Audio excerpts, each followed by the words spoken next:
We live in a world that is surrounded by technology. Undoubtedly, our lives are such that they revolve around it. Whether it is the complex computer systems, the phones in our pockets, or even the watches on our wrists, technology has given us access to information at a scale that has never before been seen in the history of the human race. Hundreds of hours of videos are uploaded to the internet every minute. Thousands of pictures and billions of instant messages are sent across the world each hour. Not only are we able to send and store vast amounts of information, the growth of our communication networks allow us to transfer this information anywhere in the world within seconds, across boundaries that were unimaginable just a few years ago. This informational and technological advancement has affected every country and every industry on the planet. It is unsurprising then that it has also played a role in the propagation of the message of Islam by the Ahmadiyya Muslim community. This is perhaps most evident in the way that Jalsa SalanaA is run in many countries every year. This is a story of how technology has played a key role in the development of Jalsa SalanaA over the last 124 years.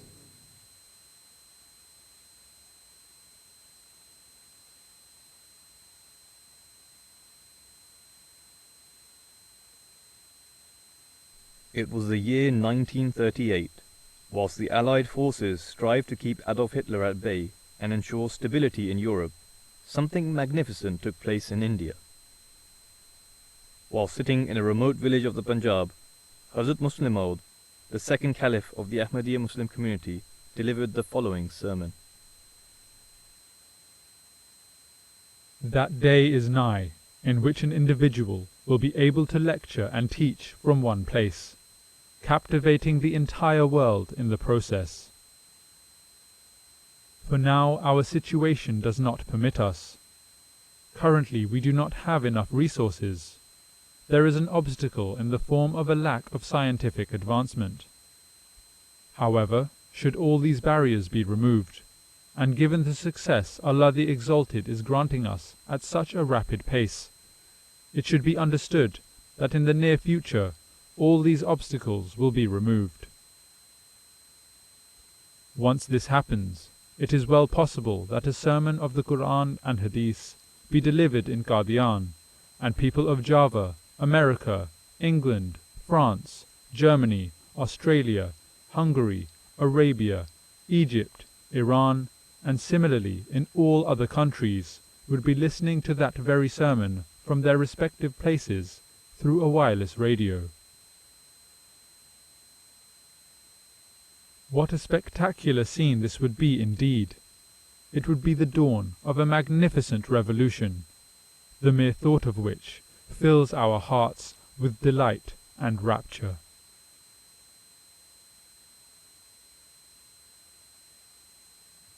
This was no ordinary statement.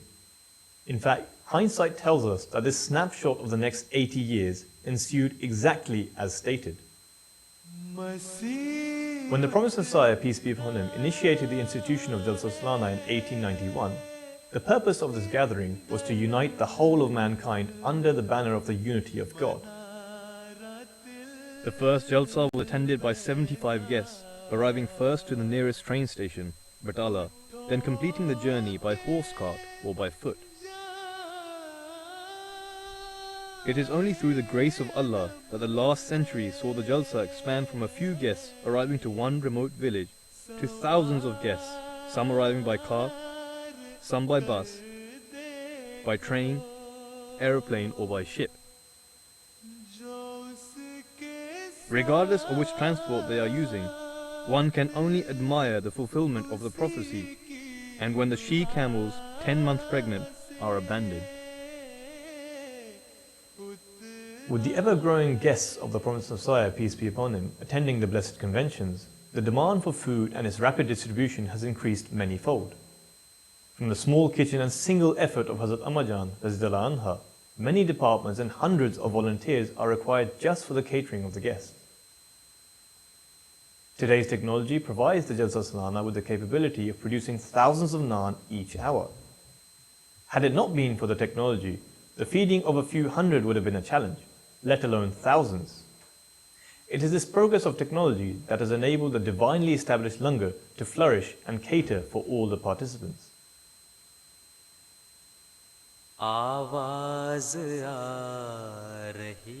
From the very beginning, the Prophet ﷺ always looked for ways and means to spread the message far and wide, whether it's in the publication of books and getting it across the globe. The audiovisual means were considered as a way of spreading the message of Islam, Ahmadiyyat, from the early steps of the phonograph and throughout the Khilafah after that. اللہ تعالیٰ نے جو یہ وعدہ فرمایا کہ میں تیری تبلیغ کو زمین کے کناروں تک پہنچاؤں گا، یہ کس شان سے پورا فرمایا ہے. ہمارے وہم و گمان میں بھی یہ بات نہیں آ سکتی تھی. کل پرسوں کی بات ہے، ہم ریڈیو کی باتیں کرتے تھے تو اپنے اندر یہ مقدرت نہیں پاتے تھے کہ ہم کوئی انٹرنیشنل ریڈیو ہی قائم کر سکیں. کجا وہ دن اور کجا 2-3 سال کے عرصے میں یہ احمدیت کے قافلے کا پھلانگتا ہوا سفر جو پہلے زمین پر چھلانگیں مار رہا تھا، اب آسمانوں پر اڑنے لگا ہے، اور آسمان سے پھر زمین پر اترتا ہے اور پیغام دے کر پھر اپنے سفر پر رواں دواں ہوتا ہے. یہ نظام خدا نے ہمیں عطا فرمایا ہے اور یہ اس الہام کی برکت ہے، نہ کہ ہماری کوششوں کی. The idea of a radio station was in the early 70s or in the 70s during the life of Khalifa al-Masih III, rahimahullah. And that was something, a dream that the Jamaat wanted to fulfill. It is truly extraordinary how a small community who barely had the means of starting even a radio station went on to launch the first ever 24-hour Muslim television channel. جس مکان کی آرزو مہدی کو تھی ہو بہو ویسا مکان ہے MTA. سب گھروں میں احمدی احباب کے کھلنے والی کھڑکیاں ہیں MTA. جس مکان کی آرزو مہدی کو تھی ہو بہو ویسا مکان ہے MTA. Khalifa al-Masih Rabi rahimahullah almost single-handedly decided to go for a TV station. It was started as the Ahmadiyya Muslim presentation to start with for the Friday sermon every week, and that increased slowly as the need arose. The progress of technology has not only impacted the Jalsa on the ground level, but changes even took place thousands of miles above the earth. Nowadays, relatively, the satellite capacity or the satellite availability is relatively a lot cheaper than it used to be in the olden days.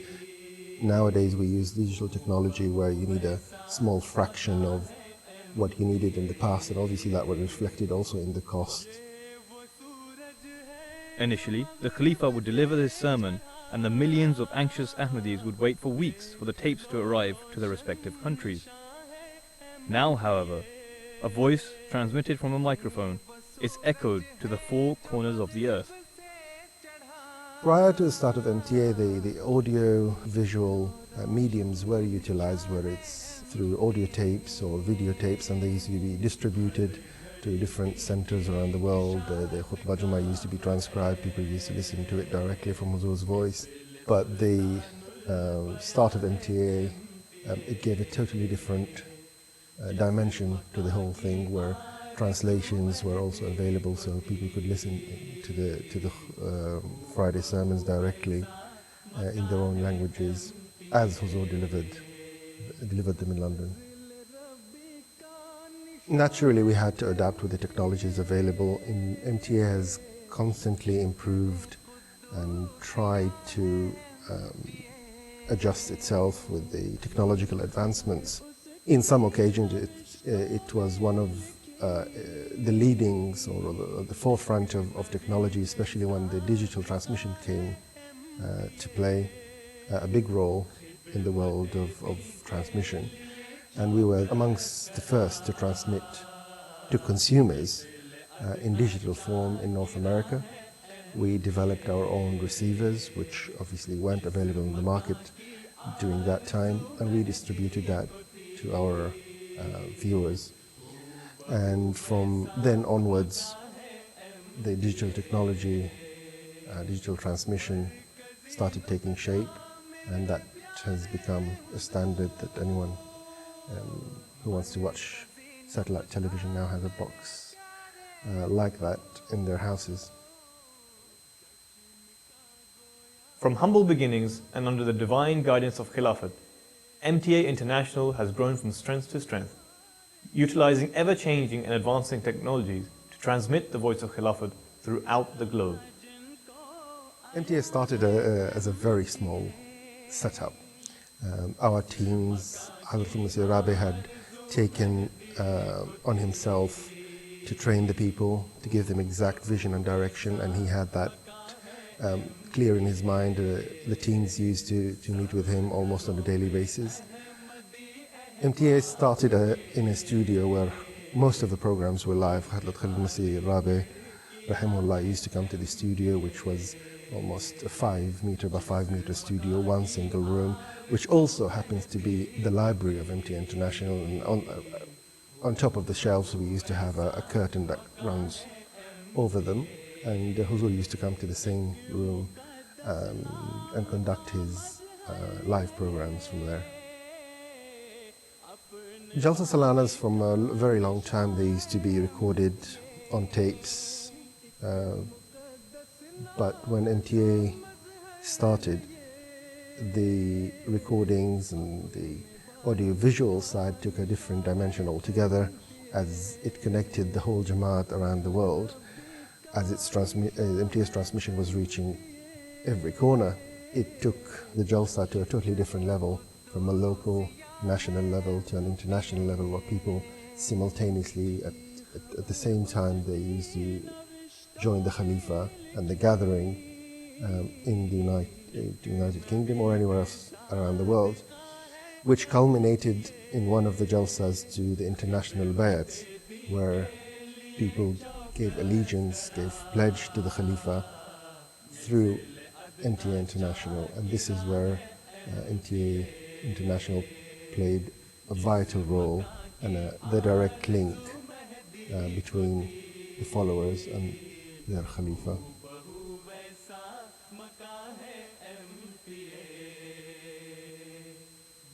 MTA International started in its early days with 3 broadcast cameras.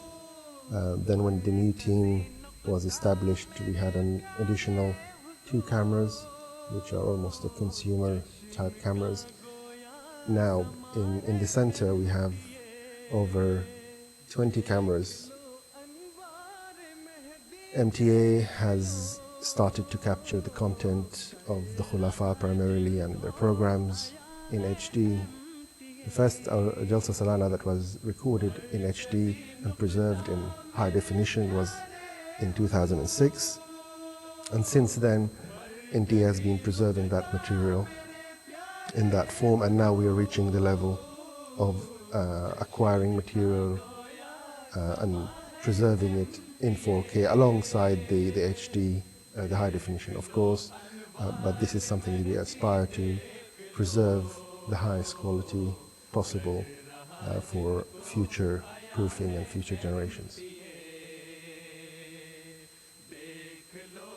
The coverage of the international Jalsa SalanaA, specifically in the UK, has changed and still changing every single year.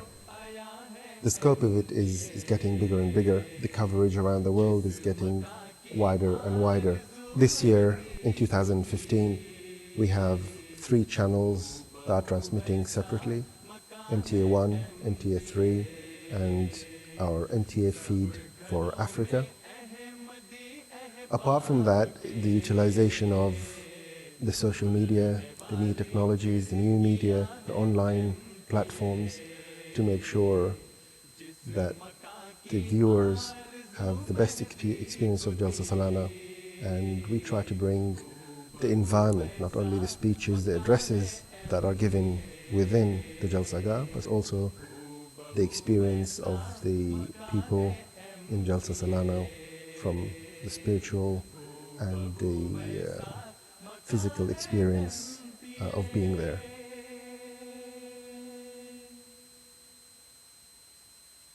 Since the world has become a global village, the millions of Ahmadis who are unable to partake in the Jalsas can connect and watch the proceedings live on their televisions or via the internet, sitting just about anywhere in the world. Ahmadiyat Zindabad, Zindabad, Zindabad. By the grace and blessings of Allah the Almighty, we live in an age where the Ahmadiyya Muslim community is able to use all types of modern technologies to facilitate the enormous task of undertaking the Jalsa SalanaA year after year.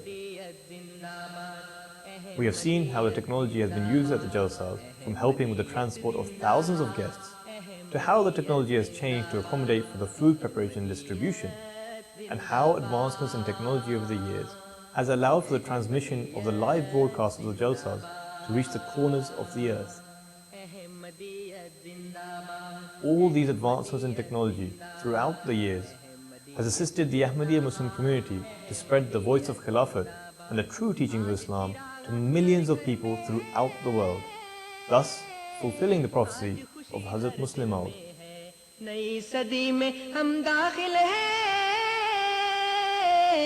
शुक्र खुदा का हर दिल में है, अहमदियत जिंदाबाद, अहमदियत जिंदाबाद।